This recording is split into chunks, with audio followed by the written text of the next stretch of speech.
We are still celebrating Black History Month, but a celebration of Black history does require a look back on the past that sometimes means exploring a complicated history. That's right. QC at 3 Cheryl Brayboy takes us back in time to examine 19th century slavery through the eyes of one Charlotte family.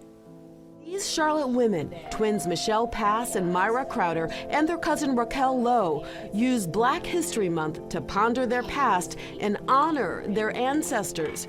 They are the Black descendants of a North Carolina statesman, General Matt Ransom, and Emma, an enslaved woman who worked on his Verona plantation. To our 21st century sensibilities, this is, in fact, a complicated family history. In truth, this was a common occurrence in the 19th century. What I want to know is what exactly happened in your family.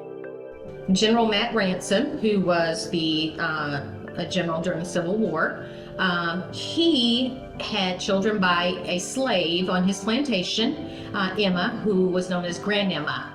And one of those children, Douglas, is our great-great-grandfather. And Douglas went on to marry Nanny, and Nanny and Douglas gave birth to or had 8 children, one of which is our grandmother, Betty.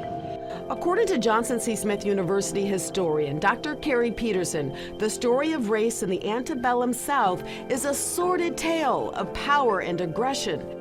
Well, it really depends on when and where when you're talking about enslavement and relationships between owners and women, and then the children that they had by those women. I mean, there's lots of evidence in communities like New Orleans, Charleston, a little bit Wilmington, North Carolina, that the owner would have an enslaved mistress that he would put up in a separate home.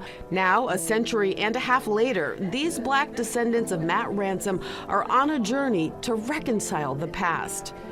What were the circumstances in the case of your family? Obviously, during slavery, there was an extraordinary imbalance of power.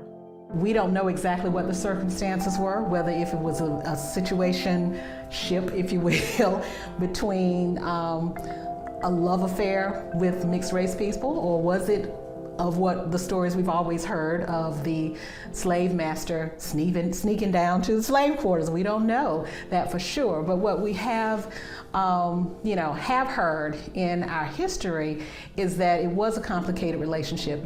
Matt Ransom did have a legal family, a wife, Martha, and 8 children, and then there was his mixed race child, Doug.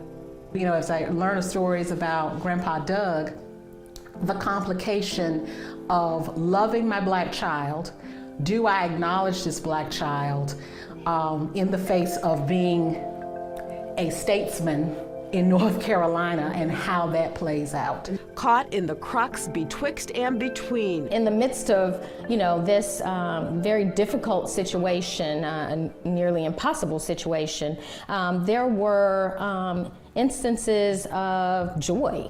When you say instances of joy, what exactly do you mean? And did joy even exist during slavery? Nanny and Douglas were married at Verona Plantation. And these were the children? And Douglas was the child of General Matt Ransom.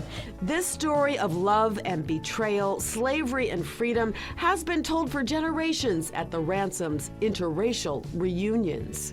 This was a big reunion for the white Ransoms and the Black Ransoms, and it was just a big reunion for both sides of this family that all started from Matt Ransom.